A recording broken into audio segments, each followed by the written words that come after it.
The outcome of this uncontrolled study called aging isn't that glamorous. We know this with the psychological problems, the metabolic problems, the behavioral problems, the dementia that we're seeing in an aging population. When you think about a longevity diet, what are the foods that you want to make a top priority if we're going to focus on rejuvenating our immune system and reversing the hallmarks of aging and reversing our biological age through food? So what are the top foods we should be thinking about? Okay, well, I'm going to now spout Mark Hyman because you've taught me how to say this simply. And number one, I'm going to choose low glycemic, minimally processed foods that grew on the earth and looked like they once were alive. That's good. That's going to be number one. Number two, I'm going to eat the rainbow, and it's not going to come from synthetic food dyes. Number three, I'm going to remember that things that are not digestible might be very advantageous to my microbiome. So I'm going to eat pre and probiotic rich foods that have an array of non-digestible carbohydrates of different forms and textures, because different bacteria have different personalities with regard to their diets. How am I doing so far? You're doing good. You're doing good. What I want you to do is dive into the rainbow a little bit because, we've been focusing on one particular plant, Himalayan Tartary Buckwheat, but there's a lot of others that hold a lot of promise and work in the same ways as phytohormetic agents to activate our longevity pathways. Yes. So can you speak to some of those? Okay. So this is an interesting question. I haven't heard a lot of people talk about this because a lot of superfoods that are really rich in these hormetic compounds, you can't eat those alone and survive, right? You can't live on berries by itself. So there are different kinds of foods. There are those kinds of foods that provide maximum benefit because they provide protein, carbohydrate, fat, and all the vitamins and minerals that you could live off if you were on a survival diet somewhere. By the way, Himalayan Tartary Buckwheat is one of those, very high in protein, very balanced in amino acids. But then there are others that you would like to include in your diet that you wouldn't consume as your major foodstuff. They would be like you wouldn't live on cruciferous vegetables. Probably not. But I would consider cruciferous vegetables would be a very important part of the cabbage, broccoli, cauliflower, and Brussels sprout family. Very important part of a complete diet. I would say that nuts and seeds, because they carry the germ seed of the germinating plant, right? It's like an egg.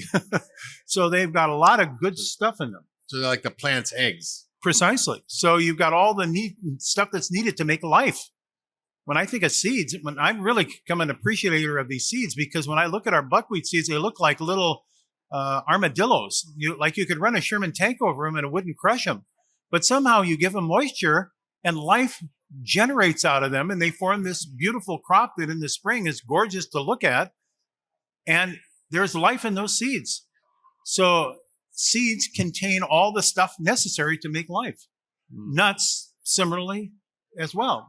Now, you could say, well, is peanut a nut? No, peanut is a legume, so that would not be in that family. Then you would say, well, but then there's some controversial foods that might be included, like soy. And I'm not talking about GMO soy. I'm talking about non-GMO soy. Soy has a whole remarkable portfolio of interesting phytochemicals. And soy's got a pretty bad reputation, I think, because of the whole nature of genetic hybridization and all that kind of stuff. But soy in its natural state, and particularly cultured soy, tempeh and, the kind of cultured soy products are still really excellent. Excellent foods. So I think when I look at the foods on the list, it would be some foods that are central that I could live on that produce good calories with high vitamin and mineral density. And then other foods that provide high hormetic phytochemicals. And it's the balance of those. That's why I think eating by the rainbow, because you're going to get a whole different array of carotenoids and flavonoids and polyphenols. So you don't buy the whole argument that these things in plants are anti-nutrients and harmful compounds and we should be avoiding them and eating only meat? I think that's gibberish. I think that's an absolute gibberish argument. There's a number of really interesting, physicians out there that are promoting this and showing all sorts of health benefits and improving people's health. And there are plants, certainly plants with solanation alkaloids, like potatoes with green ears. You don't want to eat them, right? They're toxic. But it's knowing what plant to eat at what time in its ripening cycle At what level? That's the knowledge of human species going back thousands of years. That's been studied. And this concept of we're eating, toxicological substances. Yes, if you're eating boatloads of something, you can be killed on water if you over ingest it. When it comes to extending our health span, the number of healthy years we're on this planet, it's critical to pay attention to what we consume. And that means also paying attention to what our food consumes, what we're eating eats, essentially, what the plants eat in the soil and what our animals eat. And our diets have dramatically changed over the last 100 years.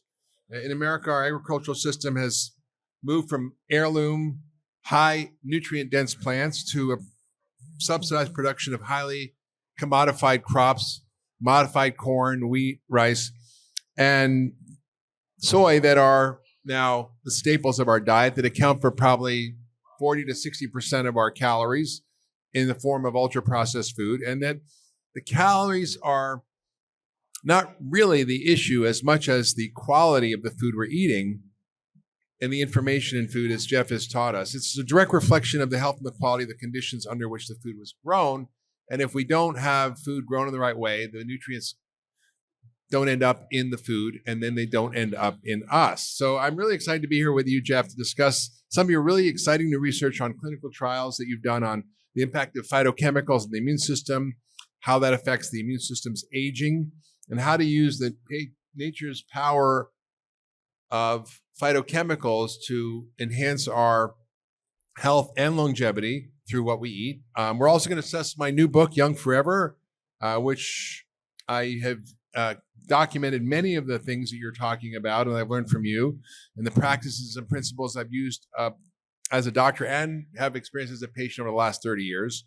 I'm going to keep wanting to do what I'm doing for a long time and what brings me joy. And basically now at 63 years old, I feel like I'm in better shape than I've ever been. I feel healthier than I was when I was 40. I'm chronologically 63, but biologically 43. And what I've learned over the last few decades is pretty revolutionary, helping me get biologically younger while I grow chronologically older. And I really want all of you to learn how to do that too. So, Jeff, let's start by talking about how we're really, for the first time, pulling the veil back on what it means to age and what the mechanisms of aging are and how we need to kind of reframe what we thought about aging as we see it, which is pretty much a phenomena of disease and frailty and decline. And now we kind of have learned from nature that there are remarkable molecules that help us to address some of the phenomena that occur as we get older. And that, we've learned a lot. But the question I pose to you now is what really have we learned about human longevity from plant genetics? Well, thank you. Let me, if I can, do first a mea culpa. And I don't think I've ever told you this story, Mark. This is an honest episode. You've got to keep this secret among us. That in 1976, I was involved with the start of Omega Institute with Stefan Rechtschaffen in Rhinebeck, New York. And in my first course there, it was a week-long course on nutrition. There are a lot of very enthusiastic students in this course, starting on the Saturday morning. And I spoke really quickly back in those days, as contrasted to today, where I speak much more slowly. But I was just rattling off stuff so fast, nervous anxiety. Came to the first break, and this attendee in the course came up to me and he said, I signed up this course to hear about nutrition.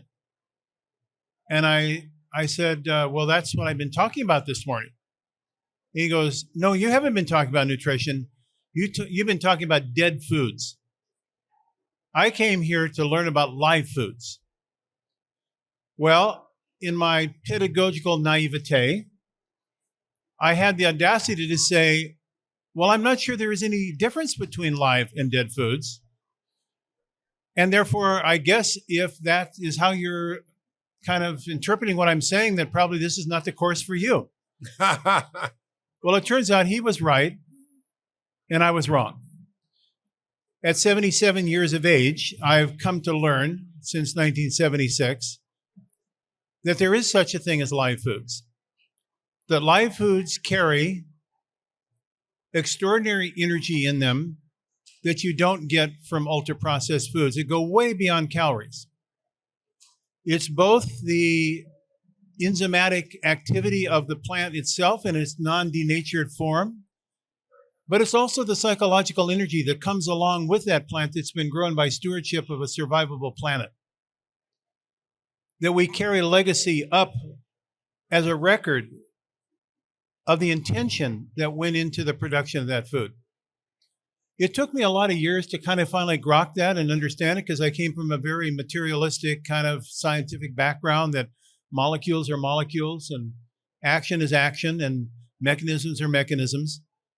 But I've come to recognize now in this latter portion of my career, working with organic farmers in upstate New York that are part of our cooperative, that there's a stewardship that occurs that is transmitted into the food product for which people who consume it then benefit, because they are part of more than just the molecules of which the food is made up of. And it's been part of my path of learning, I have to say. And if that individual were here in this audience today, I would give him a big apology for my demeaning what was a principle that he was trying to get across. Now, that doesn't mean that there aren't molecular processes going on within food that influence our bodies. Certainly, that's become kind of my resident expertise. But we're in a constant learning mode, all of us. And so what I've learned is I've now celebrating coming up next month, my 77th birthday, and I hope double sevens is a good number, is that there is A, always new things to learn, but B, we're part of the process. We each have our own zone of influence. Some people have larger zones of influence than others, but every person has a zone of influence. And we all speak to the world on our behavior, what our intention is and how we want to present ourselves and our beliefs to the world. And in a time where we are watching demographic transitions in the development countries of the world, people are getting older, and people are then getting the legacy of whatever they were thinking and acting over the course of their younger years. The outcome of this uncontrolled study called aging isn't that glamorous. We know this with the psychological problems, the metabolic problems, the behavioral problems, the issues of dementia that we're seeing in an aging population. Not that we could completely eradicate those, because age does happen, the clock does turn, it is irreversible, called time. But the way that time plays out chronologically on our body is highly variable. And that concept of healthy aging, which starts probably preconceptually, now is what we're learning, that the preparation for the sperm meeting the egg, that biological magic event that creates the pluripotentiality of life, that gives rise to all outcome that we would never anticipated, the magic of a human being, that aging process is already set in motion partially in the preparation of that sperm to meet that egg. And it then follows all the way through fetal development, into infancy, and throughout the remainder of our life. And that's that epigenetic process that we're now learning much about. That in school, I was told that epigenetics stops the moment that fetal development stops. And then we're kind of fixed in stone from then on. Whatever the genes are, that's what you're going to get. If you got the bad luck of the draw, woe was you. If you happen to get a good hand dealt to you, good luck. But now we're recognizing actually this epigenetic remodeling occurs throughout all of our life on what we bathe over our genes in terms of experience. Our thoughts, our attitudes, our beliefs, how we eat, how we act, who we interact with, and that directly relates to our biological aging. Your years and birthdays stay the same, but the way your body performs at those age is variable. So that's my learning of 77 years. That's pretty good, Jeff. I want to come back to the insight, which is that, you know, the food that we eat is information, and particularly the phytochemicals in food are massive bioregulators. The question is, are these phytochemicals more than just antioxidants or anti-inflammatories? And what role does their genetics have in our health? And what's going on with this sort of world of phytochemistry that we didn't really understand before, that we're now beginning to understand, and how it regulates our biological health and our biological age. And I think I'm just going to sort of highlight what you said to me earlier before we started, when we were chit-chatting, that in clinical trials that you've just completed, you saw a 5 to 7 year reversal of biological age in 3 months of using a phytochemical cocktail that we're going to talk about soon from an ancient plant. So that just seems really remarkable to me. When everything else is the same, you can have that much of an impact.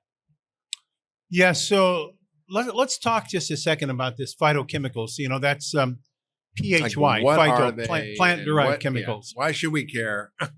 So I think back, and I've got enough years of experience now where there are many moments where I was in debates or discussion at different meetings, often with people that were not of the same mindset as I. They would always put me on the program as the alien fugitive just to get a different opinion. So I was your, social determinant for alternative opinions often in these meetings. And the construct was that nutrition was calories. And within calories, you had the three principal calorie contributors, protein, carbohydrate, and fat. And then you had some accessory factors that were helpful to support metabolism to use those calories that we call vitamins and minerals. And these were the kind of fabulous 35 essential nutrients. That was nutrition. But then when you start asking questions, if you analyze the chemical composition of food, is that all that you'll find in food? Then people would say, well, no, that other stuff is kind of flotsam and jetsam. We can take it out of there and we can throw it away, maybe put it in pet food to make spry pets, but it's not important for humans. And of those other things that we take out, particularly in the processing of plants, they fall in this family called phytochemicals or phytonutrients. And if you went to a traditional nutrition textbook that generations of nutrition experts were trained in, and asked how many pages in their textbooks that they studied from, that they had to take tests from to get certified, were discussing phytochemicals, it would be like a few pages, because they were considered non-essential, because you didn't have secondary compounds. Yeah, they were just kind of there, right? Now, the most exciting singular geekism that I have learned over the last 10 years is that these compounds, this literally thousands and thousands of different plant-derived secondary metabolites that the genes of plants make for us, or for them actually, and then we eat them, are purposeful. They weren't just because the plant didn't have anything better to do with its time that it decided, I'm going to make glucosinolates. Today sounds like a glucosinolate day. Then tomorrow I'm going to make epicalocatechin gallate because I like green tea. No, the plant does those because it gave a selective advantage to the plant based upon their immune systems. And these compounds that are found in plants, these secondary metabolites, are signal transduction agents that regulate the expression of genes at the executive center of function. And you might ask the question, what's most important, the genes you have or the way they're expressed? Well, that's a difficult question to answer because they're both pretty important. But if you don't express your genes in the right way, you're a mess. I mean, remember that every cell in your body contains your same book of life of 23 pairs of chromosomes that has a message for every other cell type, of which there are hundreds of different cell types in the body. So how does that happen? How does a liver cell stay a liver cell when it has a message for the brain cell and the skin cell, and vice versa? It does so by regulatory elements, transcription factors, and regulatory elements that epigenetically mark that are directly tied to your phytochemicals in your diet as to how they actually function. They're signal transduction agents. They're regulators. They're not just antioxidants or anti-inflammatories. That's a simple-minded thought that goes way 10 years ago. Now we recognize that they actually have purposeful action at specific cell types and specific cell activities to regulate their function so that that cell will do something in response to a signal. And that signal could be a stress. It could be exposure to a xenobiotic chemical, a foreign chemical. So if you have a diet that's rich in glucosinolates like indole-3-carbinol and sulforaphane and so forth, then your liver cells pick up the message, and what does it do? It activates and upregulates the gene expression of various cytochromes and various secondary enzymes involved with phase 2 conjugation So your liver is more capable of getting rid of those foreign chemicals. It plays an intimate role in protecting the body against agents that might create dysfunction. So the construct that we all learned in school about phytochemicals, if you ever studied it at all, is a relic. It's wrong. So, now, that's the beauty of science, right? We like to think that the human body of knowledge is advancing to answer questions that previously we just glossed over and say, well, that wasn't important. We'll just take them out of food and make white. White is close to godliness. So we'll make all white foods that have no flavor and no color, so we can put sugar and salt and fat in them and make them palatable and high profit for the processed food industry, because we don't need all those other things. No one's ever proven they're useful. Now we say, no, that is where the business is for anti-aging, is in those products. Well, I mean, the thing that we really know is that these molecules interact with our receptors, our cells, our hormones, our brain chemistry, our microbiome, our immune system in so many different ways. But there's a conversation going on that these compounds are the plant's defense mechanisms. They're the plant's deterrence to pests. They're the plant's immune system to fight off bad things. That if we consume them, they're little poisons that we're putting in our body that could potentially harm us. And I think it's an interesting conversation, particularly in the carnivore field, where there's a lot of anti-nutrients in plants, and plants are bad for us. There's phytates and there's oxalates and there's all sorts of things that we may not want to be consuming. And in a way, I think it misses the fundamental point of what's going on, that these plants are hormetic agents, right? Hormesis is essentially the idea of something that doesn't kill you but makes you stronger, like exercise or fasting. And that, yes, these are compounds that are a little bit irritating to the body, but that irritation, just like exercise or fasting or hot or cold therapy, will actually trigger a response to create a benefit. So when I heard you talk about the broccoli compounds, the glucosinolates, they basically are a signal to upregulate your body's own enzymes for detoxification. Is that right? I think you hit something, Mark, that's extraordinarily important. This concept of hormesis. We have to differentiate, I think, the mechanism of treating a disease with a bioactive new to nature molecule called a drug from eating foods that have bioactivity ingredients in them. Foods have undergone the largest scientific study in the history of any living species called natural selection. Think about it. If you want to talk about a study that has a long history, plants have smoothed their composition over millions of years. That's the clinical trial. They have survived in their environments as a consequence of that process of natural selection to hormetically contain substances that allow them to have an immune system to defend against some of the most hostile environments. How do you like to be a corn plant sitting out in Iowa and have to be out there every day with your arms stretched to the sky with no umbrellas? I mean, that's like instant sunburn, right? Just to think about that. So how do plants protect themselves? They develop these xanthophylls and carotenoids that are sun SPF compounds, right? That prevent them from oxidative injury from ultraviolet light.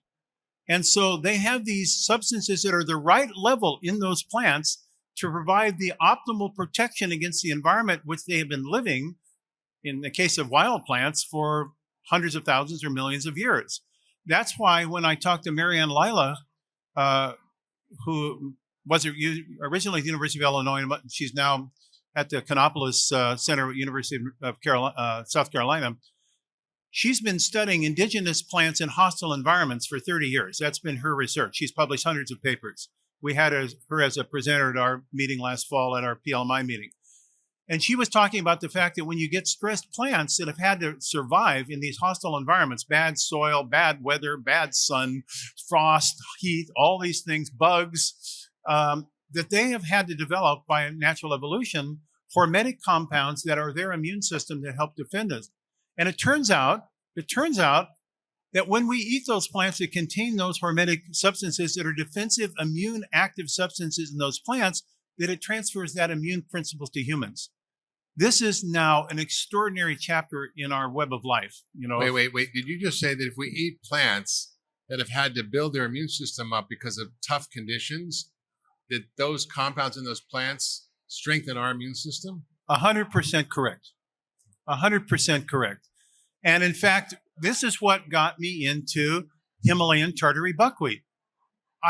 It was just like the weirdest thing. If someone would say, Jeff, you're going to be the advocate of bringing Himalayan Tartary Buckwheat, this 4,000-year-old ancient food, back to the United States, I would say, you got to be kidding me. This is the twilight years of my career. I'm not going to be in organic farming. But I couldn't resist once I learned about this crop, this 4,000-year-old domesticated crop, as it relates to its immune potentiating activity that is some 50 times, not percent, higher in immune potentiating nutrients in common buckwheat. 50 times higher than common buckwheat. It's infinitely larger than wheat or other grasses, other grains. It's infinitely larger. And why does it have that extraordinary power? Because it grew on the slopes of the Himalayas in extraordinarily bad soils, high in aluminum. It has an aluminum detoxifying gene. It's frost resistant. It's drought resistant. It's bug resistant. Bugs don't even like it because it's got so many phytochemicals, and it doesn't require irrigation. You just throw it on the ground, put it there with good stewardship of organic soil, and boom, up you get a crop of Himalayan Tartary buckwheat. And it's been lost in America for 200 years because it has a taste, right? Because when you put secondary phytochemicals in plants, they're not like white flour and sugar. They have a taste. So now we have a food lab to make recipes and make it more palatable and to reintroduce it. I think it tastes good. So there we go. And this is my expert. This is the Dr. Mark Hyman, Himalayan Tartary Buckwheat pancake expert. Yes, I do have a pancake recipe that's very good in the vegan diet. Chai pancakes that I made for Jeff many times. So, let's dig in a little more. The phenomena of aging, and as we've learned from you over the years, is really an inflammatory process. Yeah.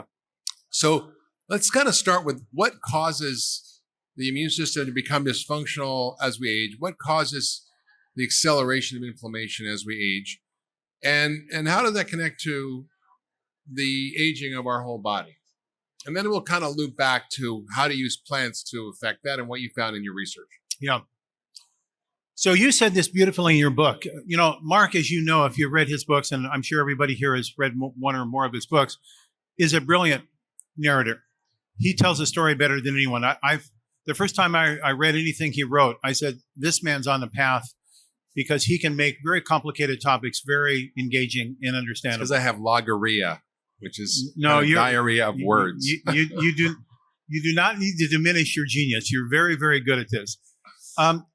So one of the things that I've learned that Mark picked up beautifully, and he's done elegantly in Young Forever, is the discussion about how our body responds to the experience of life and how that's associated with biological aging. So, my father used to say to me, Jeff, life is what happens in between your plans. So we got this whole thing about a planned life. I remember my daughter-in-law, when she had her pregnancy plan with her first child. And I said, no woman can live by this plan. Oh, yes, Jeff, I am very disciplined. I'm living by this plan. Then, of course, stuff happened during her pregnancy. She said, oh, my plan went to hell. I'm not able to do my plan. Well, that's life, right? Stuff comes up. It happens. And we have to be resilient. So what is resilience? Resilience in our body is manifest through principally 3 different cell types, 3 different tissues that are constantly sampling the outside world, 24/7, 365. They're the only parts of our body that are constantly sampling the outside world. And what are they? They are our nervous system, they are our mucosal tissues in our respiratory tract and our gastrointestinal tract, and they're our immune system. And they're all cross-talking all the time, one to the other. And so when we start talking then about what happens with the experience of life as it relates to aging, is that this system, this information system, picks up bad news, because everybody's life has trauma along the road, right? Now, the question is, how do you deal with the trauma? Does it stick and stay there irreversibly? And if it does, you just accumulate road tar over life, which then depreciates the function of those cells that are taking the message from this reporter system, this communication system. Some people call this immune scars. We've just had a big episode of immune scars called SARS-CoV-2, haven't we? And there are now people, well, not some people, probably the majority of people are carrying some legacy of what that virus left on their immune system. These are epigenetic marks of an immune system that's altered from that experience. Now, is that a one-way street? And that's where Mark's book, I think, is so beautiful, because it describes that, no, nothing in life is a one-way street. Even loss of neuronal reserve, we're now finding there is neuronal plasticity and neurons can be regenerated. Maybe not as quickly as skin cells, but they can be regenerated. So there's this other street that goes back the other direction. If there is damage, there's repair. So that's what I call rejuvenation. And our body is capable of rejuvenating.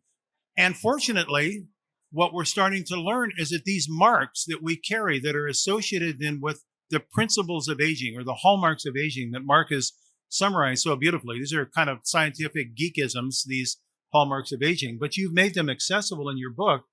They can be modulated by a reversible set of principles that is in our physiology if we give it the right thing to work from. If we don't give it the right thing to work from, it doesn't have the ability to power up that rejuvenation system, and we just take the luck of the draw. And we get worse as we grow older. By the way, when I say worse, it's not just physiologically or metabolically worse. It can be behaviorally worse. It can be feeling like we're not loved, we're not appreciated, we have no attribution. It's socially deprived. It's a form of deficiency. It's not a vitamin deficiency, it's a social support deficiency. Those leave marks. Vitamin L deficiency. Yes, vitamin L deficiency, exactly right. Love. So all of these things work together to create who we are and how we see our aging process manifest in our body. So Jeff, what's take us down into the rabbit hole a little bit of the science of what's happening to our immune system as we get older that causes it to generate more of this chronic sterile inflammation that is at the root of what we call inflammaging. And then I want to kind of dive deep into how do we combat that and how do we change that, reverse that process? Yeah. So I'm just reviewing now what Mark has already said in his book. So I'm kind of the speaking book for his book. But in his book, he talks about these cell types that are associated with biological aging that are called SASP cells. That stands for senescent associated secretory phenotypes. What does that mean in English? What it means is that these cells, they're called zombie cells in English. Yeah. They don't die and they run around spewing out inflammation, right? Yeah, exactly. So the genes of these cells are the same, but they're communicating a different message because they've been modulated by epigenetic experiences to be shifted into an alarm state. And that alarm state, the body's inflammatory pathways coming from a damaged immune system are there for a purpose, right? To recycle dead tissue, to help defend us against foreign invaders. Inflammation is not like a bad thing. It's a good process. It's when it's uncontrolled simmering like a boiling pot on the stove all the time. That's associated with the development of these senescent associated secretory phenotype type cells. Zombie cells. So the question is, once you got a zombie cell, is it a zombie that's going to live in your body forever? And the answer is no. We now know that there are processes in the body for which Nobel Prizes have been won for the discovery only recently, like the process you talk about, autophagy or mitophagy, that are processes that activate the rejuvenation of cells to give room for new naive cells to come in and replace them. Remember that in our body, our bone marrow is producing on the order of several million new white blood cells every few minutes. So we're constantly remodeling ourselves. So the question is, those white blood cells that are coming out into our body, are they as good as the ones that were there before? Are they worse or are they better?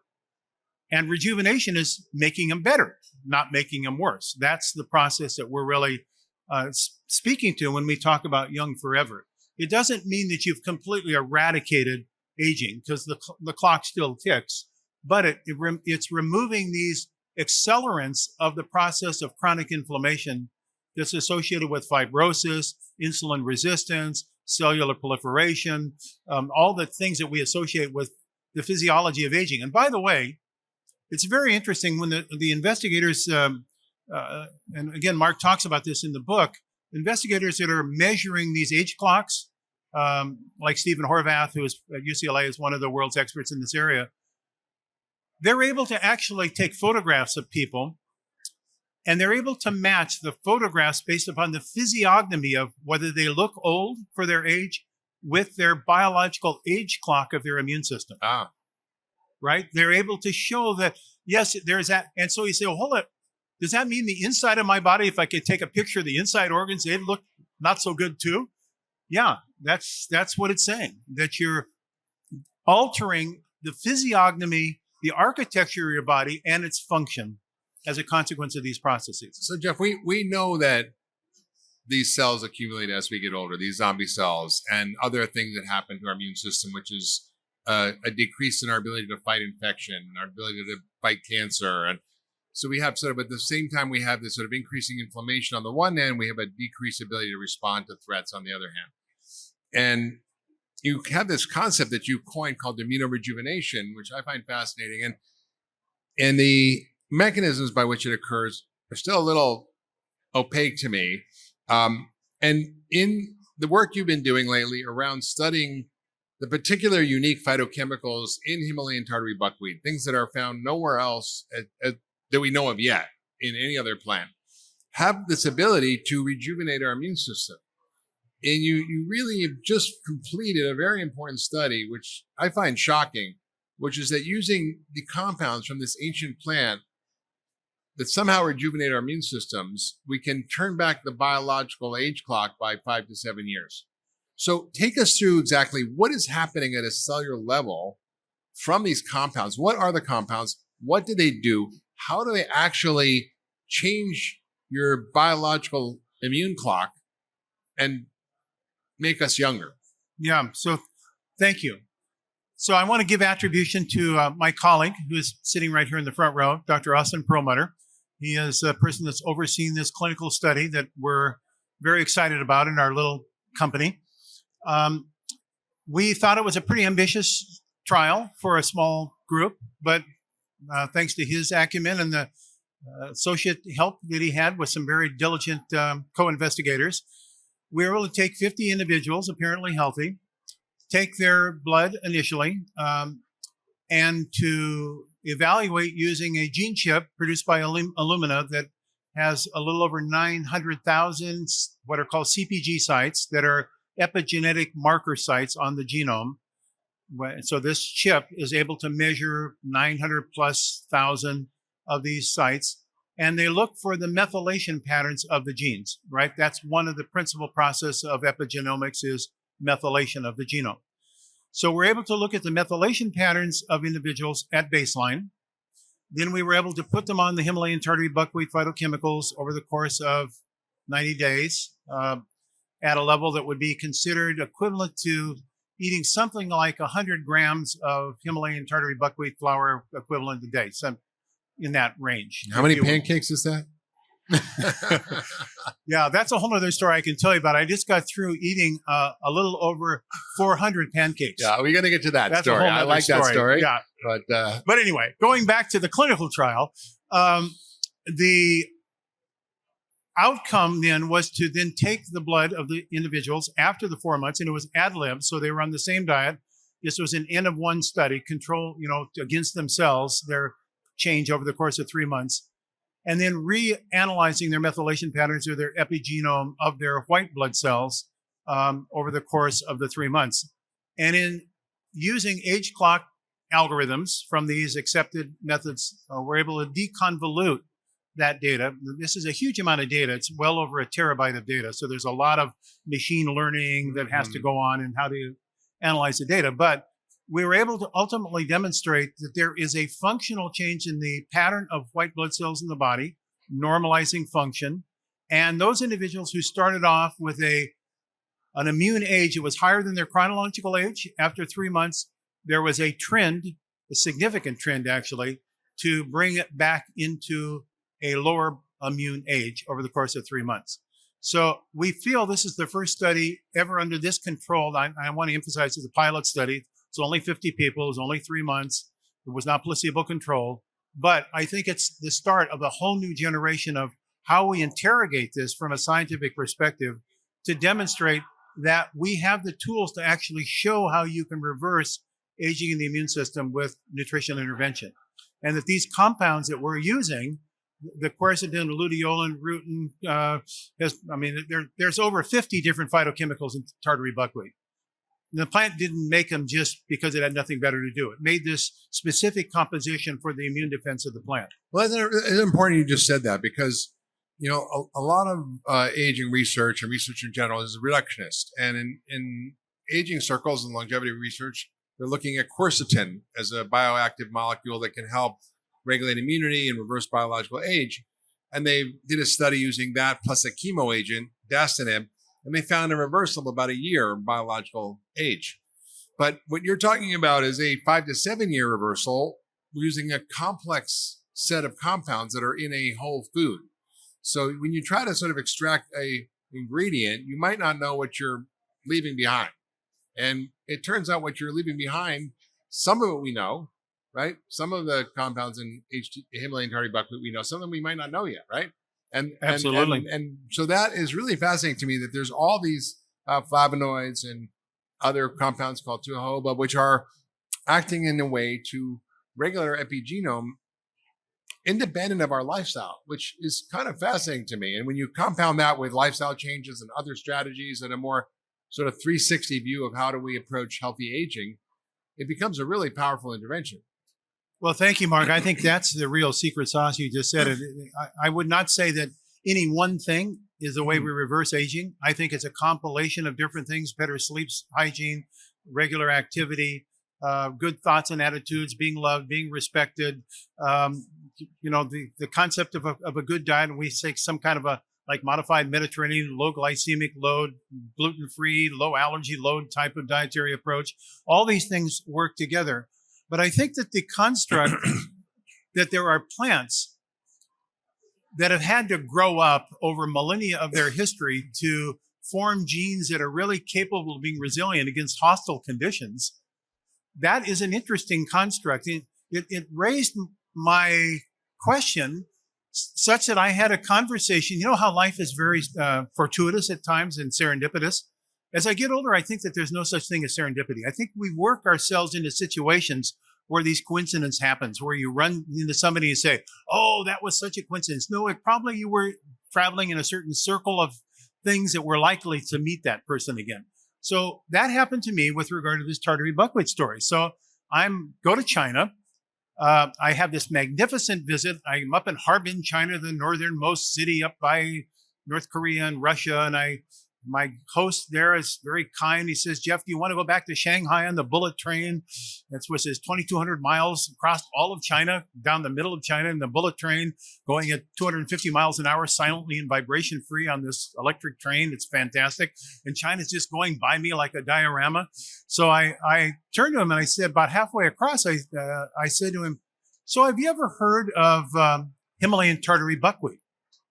And it was like the train stopped and we were frozen in motion. And he looked at me and said, oh my word, you've got to be kidding me. I said, no, why do you say that? And he said, because we have been studying Tartary buckwheat. We've been very interested. We can't find anybody in America that's interested. Are you interested in working with us?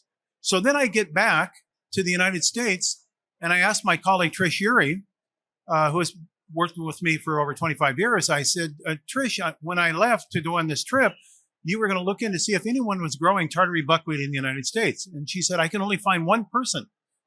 He's a former Cornell University ag researcher that has retired, and he and his wife, who is a nurse, have a hobby farm in upstate New York. Yeah. And he got these seeds from the USDA that he didn't know what they were. They just had a number on them, and he grew them. He loved them. And now he's found out that they're Tartary buckwheat seeds, and he has 10 acres. And he's the only person I can find in the country that's growing it. So then I called Mr. Beer up and I said, can we come out and visit you on your farm in Angelica, New York? And so we come out there and we spend a couple of days hanging out in the farm, getting our hands in the soil. Then I come home and I get a call from a good colleague friend of mine, Naji Amirad, at Vanderbilt University. And he says, Jeff, you've been asking about this study that just appeared in the Journal of Clinical Investigation from Vanderbilt. My colleagues who are studying this very unique new substance called 2-hydroxybenzylamine, 2-HOBA. And this study that you were very interested in was lowering blood pressure with 2-HOBA based on its immune effects and the relationship of immune cells to the vascular endothelium, relaxing the endothelium and lowering blood pressure.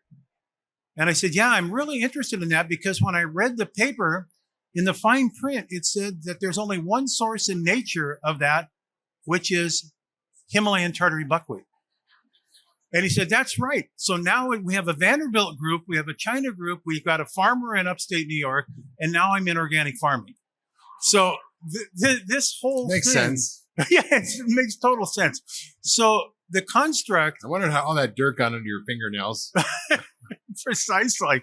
So then we get a soil scientist, Emily Reese, who is the soil steward, who did her PhD at Cornell. And she's the person who's stewarding the soil of a 500-acre organic farm.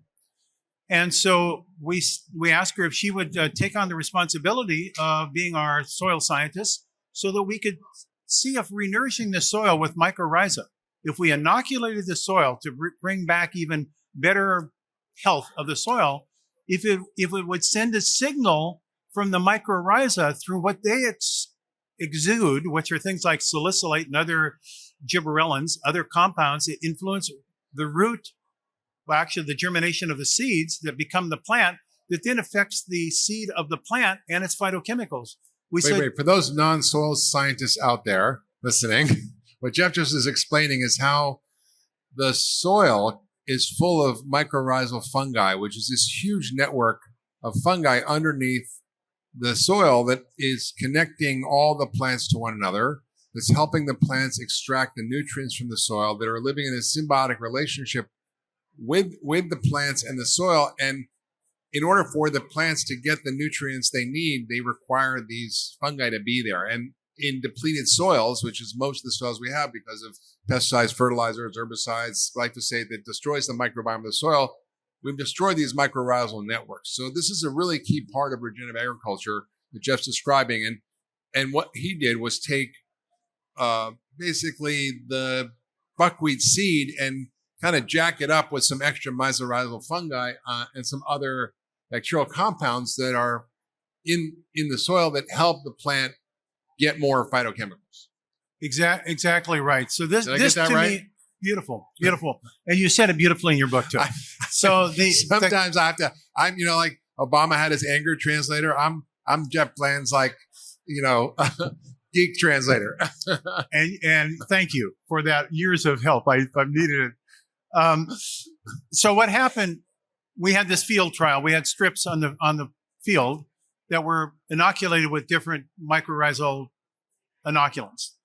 And then at the end of the growing season, obviously we harvested, we took the seeds, we did a phytochemical analysis, and we were very excited to see that one of the plots that we used a certain mycorrhizal inoculant had what appeared to be a strong trend towards increasing the phytochemicals of these compounds in the plants.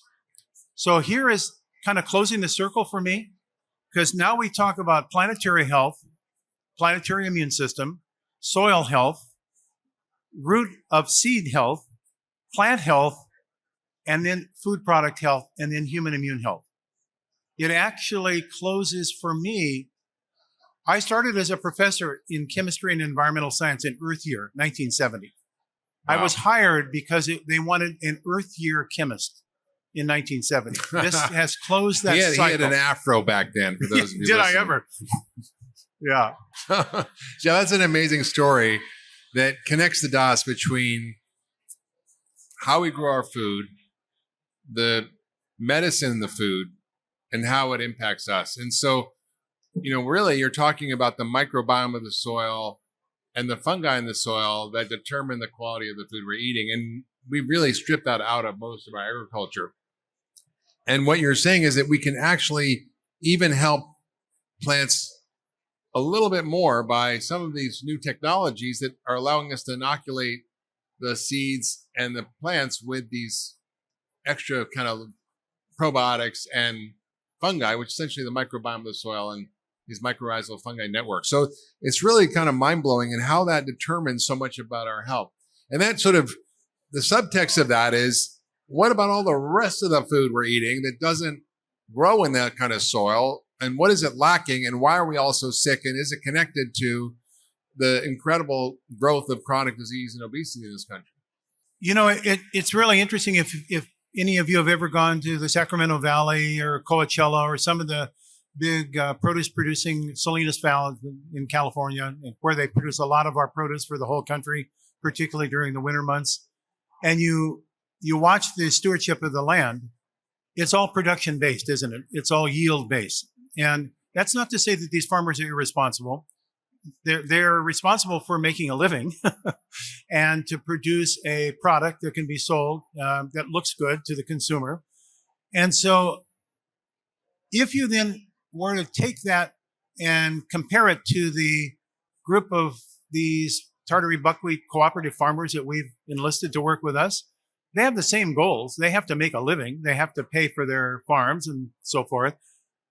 But their commitment to the stewardship of their soil is extraordinarily motivating and symbolizing of what we need in general about regeneration of our lives, of our health, of our sense of vitality, of our resilience. I mean, it's not just growing stuff in the soil.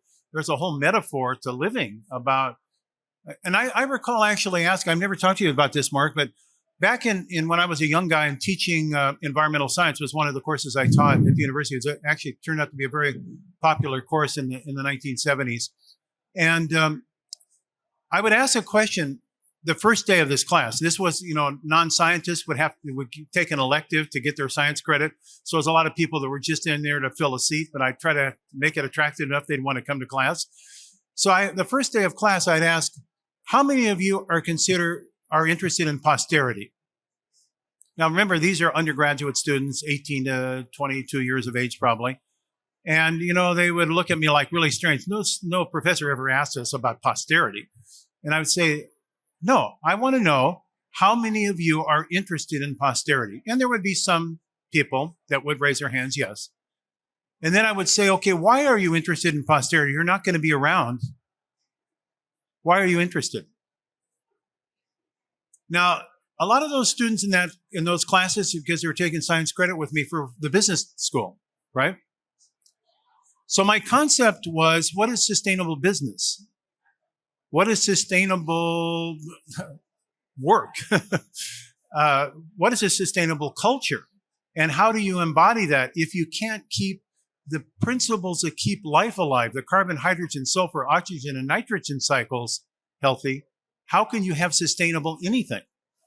And so this metaphor that we're dealing with is a powerful way of thinking about biological aging, because when we are preventing our own biological aging by implementing what Mark is talking about in his book, we're making a contribution to survival of the planet. That's the only way you get there. You have to swim. You have to swim upstream to be there. Because if you're swimming downstream with what's common and fashionable, you're not. You're an anti-evolutionist. That's what's going on. You're an anti-evolutionist if you're following the stream. Yeah. You've got to swim upstream, and that's what your book really says so beautifully. Well, I think the company that you started, Big Bold Health, which I'm helping with, I'm an advisor for, an investor in, is unique because it's taking these ancient food products and turning them into medicines that actually work better than most drugs. I mean, quercetin, for example, works as a senolytic, killing zombie cells. It also works to activate AMPK, which we know is one of the longevity switches and part of the hallmarks of aging that are in the nutrient sensing pathways.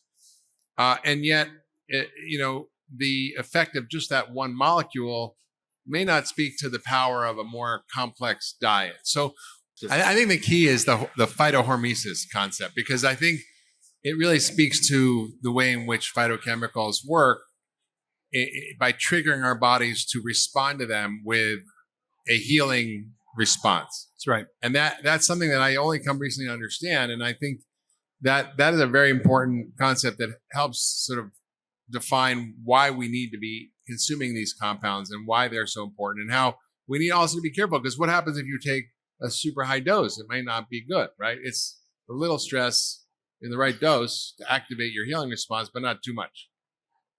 I think I've been around in this field long enough. Maybe I'm cynical. Maybe I'm, jaded.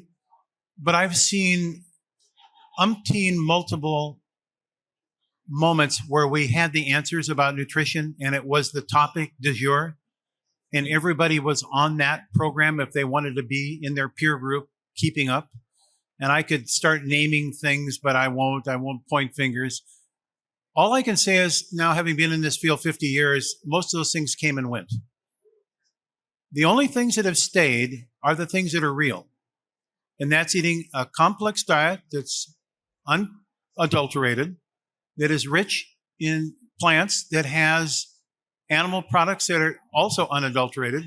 At one time, I was the scientific head of Coleman Natural Meats, the only company at the time that raised animals naturally, that we fought with the USDA to get a natural beef designation. That was 10 years of tireless work to finally get the Cattlemen's Association to kind of allow that designation, because they pretty much own the USDA as it relates to what was going on. But the beef that was produced by the Coleman Ranch was a free-range form of animal that didn't go into feedlots, didn't eat, if it ever had to be medicated, it was culled out of the herd, and it was a veterinary treated animal. It didn't get into the production. And those are the kind of things that we know are sensible, right? They are, my father would call it rules of reasonableness. The way that we've been eating recently is really following rules of unreasonableness. That's right. Yeah. So Jeff, in the work you're doing now in Big Bold Health, which everybody should check out, bigboldhealth.com, to learn more about the science and the work you're doing. What are you most excited about that's coming down the pike? What are the things that you're seeing that are going to be the most impactful in helping us to kind of reimagine our approach to health and aging? I think there are three things happening right now, Mark, and you and I have talked about this, that are notes of optimism for me. This is in no necessary order of priority, just what I've been seeing. First of all is the rising advocacy of the body politic of our country to be disgusted with the way that their health has been treated. And we're starting to see consumer advocacy groups rise up, particularly now with post-COVID, with long haul, where you're starting to see people group together and saying this is unacceptable, the way that we're being treated, and we want to find solutions. And these advocacy groups are composed of very intelligent people that are just disabled because of infection, and they are putting their energies into creating a new way of thinking about health, a new way of approaching it. Secondly is the meeting that you participated in, the White House Conference on Hunger, Food, and Health, which I think was an extraordinary moment. I was at the McGovern Committee hearings back in the 60s. It took 40 years to get the government to have a national conference. And what happened with the McGovern Committee? How did that get translated into consumer outcome? It got translated into high sugar foods. Dietary guidelines. Yes, the dietary guidelines cut out fat and added sugar. And then we never saw metabolic syndrome until the guidelines were commercialized by the food processing industry. And now we have epidemic proportions of metabolic syndrome and insulin resistance. So this particular round, now what we see is, and I couldn't believe it when it came out as a mandate for future exploration, food is medicine. Now, those of us in this field, Jim Gordon and his group have been talking about this for long periods of time. Food is medicine when it's appropriately applied. And this construct that the government will be even thinking about reimbursing people for prescriptions for produce. I mean, if that's not a revolutionary concept. So that's number two. And number three then is, here I am. I know I'm a techno Greek, but I've got at least 2 or 3 wearables that I'm wearing. And these wearables are becoming more and more sophisticated. So we're getting 24/7 information about the intimacy of our body that we never had access before. We don't need a physician. It goes to the cloud. It gets now processed by AI algorithms that are much more sophisticated than the single mind can ever come up with. And it's feeding back to us real-time information about how to live a life that is going to be consistent with our biological opportunity. Those things, when we put them together, are frame shifting. They are culturally seismic. They change the whole way that we think about health and disease. And I'm really optimistic because this organization has been advocating this for the 40 years that I've been involved. Yeah. It's very exciting. That's exciting, Jeff. That's really exciting. I agree with all of those. I think a little update. I think the current Congress has the potential to pass a medically tailored meals bill to study the effect of food as a treatment for chronic disease. And it's a $500 million bill. I'm working with the chairman of the health subcommittee of the Ways and Means Committee to help move this forward. He's in charge of the $1 trillion budget of Medicare. So we're seeing movement. The Rockefeller Foundation is also independently funding a $250 million study on food as medicine. So this is really starting to happen in a place where I remember when you even suggested food as medicine, you'd be ridiculed and laughed out of any medical conversation. But now it's really central to understanding what we're doing. So let me give you one other note to what you just said. And by the way, thank you for your extraordinary advocacy in this area. So we are a little company. That deserves some applause. Yeah, absolutely. So our little company, Big Bold Health, went out and wanted to get some venture money to guide us. But I was very concerned about, because money comes, what is money? Money is potential energy. And potential energy can do good or it can do bad. So it can go either way. So I was looking for strategic investors that really saw the mission that we're trying to develop. And I was very fortunate, or we were very fortunate, we found such an organization. They have over 60 companies they've invested in sustainable and I guess we would call it new age food tech and ag tech related to sustainability across oceans and land. And so this company came in and joined us as a partner.